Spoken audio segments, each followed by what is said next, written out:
Milliardlik qora taxo yutib olishgan meni kanalimdan va shu yutgan odam aytgandilar, bizga sal pastroq nazar bilan qarashadi qo'ni qo'shnilar, unday bunday deyishgandi. Keyin ancha vaqt o'tib turib, aynan shu akamiz hammasi zo'r to'ylarda chiqyapman, ya'ni Zax mashina bo'ldi, xudo xolasa oyimga где-то bir 1000-2000-3000 dollar kamida bemalol topyapti. Sizlarga rahmat deb podpischiklarimizga aynan shunday yozib qoldirgandilar.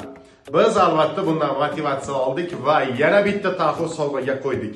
Oppoq taxo xudo xolasa mashinasini sovg'aga qo'yganman. Yutib olishingiz mumkin akalar, opalar, bemalol o'yin ishonchli ana mashina topshirishlarini ham qo'yib beryapmiz. Ko'zingiz bilan ko'ryapsiz. Demak, taxodan tashqari 5 dona Gentra bor, 5 dona Cobalt, 5 dona Nexia 3, 5 dona Spark mashinalari bor. Qatnashmoqchimisiz? Ulguring, so'nggi joylari qoldi. Mana tepada nomerimizga yozasiz 7962 360 2000 ga. Yaxshi niyat qilib, hozirning o'zida bir donagina joy olib qo'ying, ya'ni bir dona bilet olib qo'ysangiz, balki hayotingiz o'zgarib ketar, balki oq taxo sizni nasibangizdir.